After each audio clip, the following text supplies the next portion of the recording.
If I say the phrase personality disorder, what do you think of? Psychopaths and serial killers? People like John Gacy or the fictional Patrick Bateman from American Psycho? Even those who are well versed in psychological disorders like depression, anxiety, and schizophrenia may have a shallow understanding of personality disorders, which can contribute to stigmas that are attached to them. And while psychopathy falls under a particular personality disorder, antisocial personality disorder, there are actually 10 personality disorders in the DSM-V. If you're interested in learning more about personality disorder, we're sharing a quick crash course for you.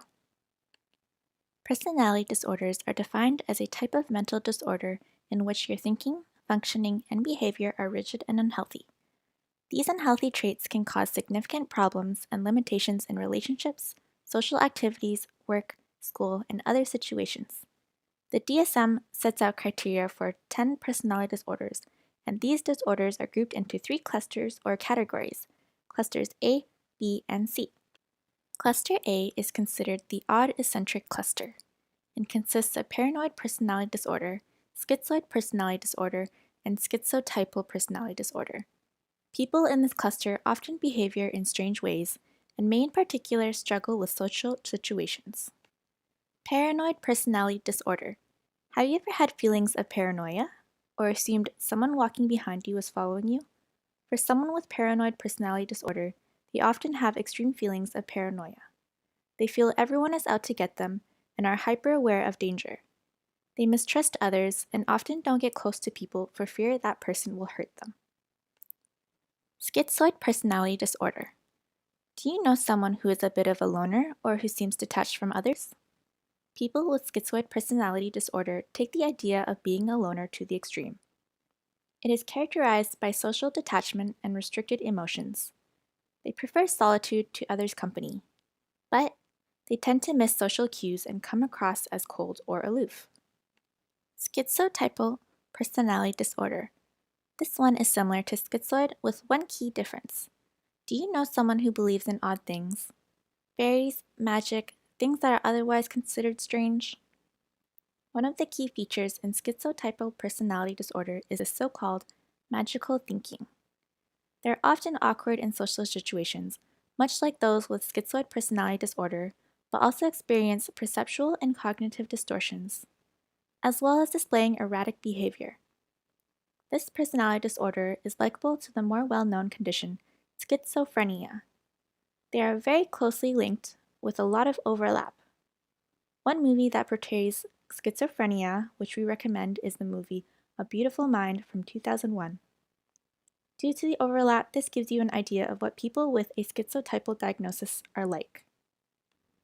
Cluster B is considered the dramatic cluster and consists of borderline personality disorder, histrionic personality disorder, narcissistic personality disorder, and antisocial personality disorder. People in this cluster often behave in dramatic ways, which can lead them to struggle to maintain stable relationships. Borderline personality disorder. Do you have a friend who seems to switch opinions on people very quickly or experiences mood swings and instability? These are key features of the next personality disorder, which seems to be the most common. People with borderline have a big problem with instability, both in moods and in their sense of self. They may also tend to engage in risky, impulsive behaviors like drugs and self-harm. Seeing the world in black and white can also influence them to engage in splitting, which is when their feelings towards a person swings drastically.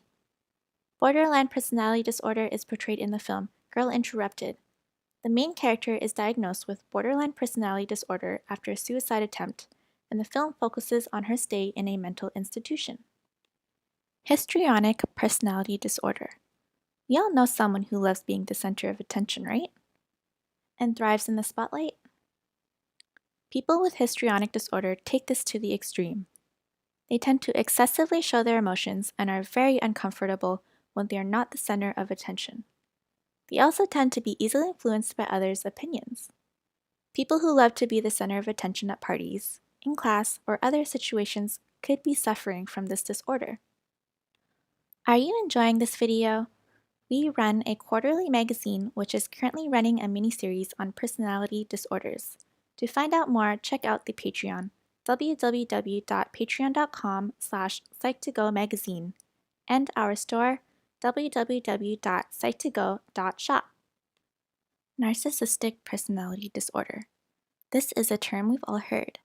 People talk about having met narcissists in their lives very often, but what does it mean to truly have narcissistic personality disorder?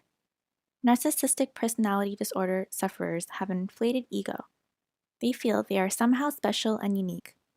They also tend to be preoccupied by fantasies of power and have a powerful sense of entitlement. They are devastated by normal human limitations, and their self-worth can rapidly fall if they encounter these limitations. There are a few characters with a diagnosis of this in film, but there are many characters who could fit the bill. For example, Miranda Priestly in The Devil Wears Prada or Aldous Snow in Forgetting Sarah Marshall have been suggested by some to have NPD. You'll also find articles on NPD, often portraying narcissists as abusers. It's important to remember not all people with NPD are abusive, and not all abusers have NPD.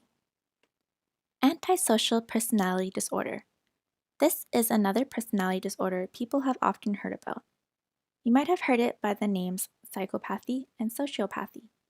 The main issue in antisocial personality disorder is an utter lack of empathy. They tend to disregard others' feelings and can often engage in criminality. They also tend to be impulsive and typically don't feel remorse for their actions. As previously mentioned, serial killers such as John Gacy or fictional killers such as Patrick Bateman are examples of people with antisocial personality disorder. However, not all people with antisocial personality disorder go on to become killers or even break the law. Cluster C is considered the anxious cluster and consists of avoidant personality disorder, dependent personality disorder, and obsessive-compulsive personality disorder. People in this cluster often behave in very anxious ways, impacting on their lives greatly. Avoidant personality disorder. Do you know someone who seems to completely avoid others, or who's sensitive to criticism and feels rejected often? These are some of the key characteristics of avoidant personality disorder. The individual may be extremely sensitive to criticism and have chronic fear of rejection. Due to this, they tend to completely avoid social situations and social relationships. Like with schizoid personality disorder, they often come across as a loner, but unlike schizoid personality disorder, they have no desire to make friends. They have a chronically low self-esteem and don't feel good enough. They may be a student in your class who never seems to contribute, or a coworker who takes every bit of criticism to heart. Dependent personality disorder. Do you know someone who seems to depend on others, who needs a lot of attention and care from people? As the name suggests, people with dependent personality disorder have a strong need to be taken care of. They often come across as very clingy, and they intensely fear losing the relationships in their lives. You might have heard people say they have codependent relationships. This very well could fall under dependent personality disorder. Obsessive-compulsive personality disorder. We all know a perfectionist who likes to get their own way. Obsessive-compulsive personality disorder is like this, but to the extreme. Those with obsessive-compulsive personality disorder are obsessed with order, control, and getting things done right. They are extreme perfectionists and struggle to work with others as they think everything should be done their way. They also tend to be tight with money, worrying about future events. Note, this is different to obsessive-compulsive disorder, which is an anxiety disorder. Which personality disorder did you find the most interesting? Would you like to know more about any of the disorders we discussed today? Feel free to like and share this video and subscribe to our channel for more content.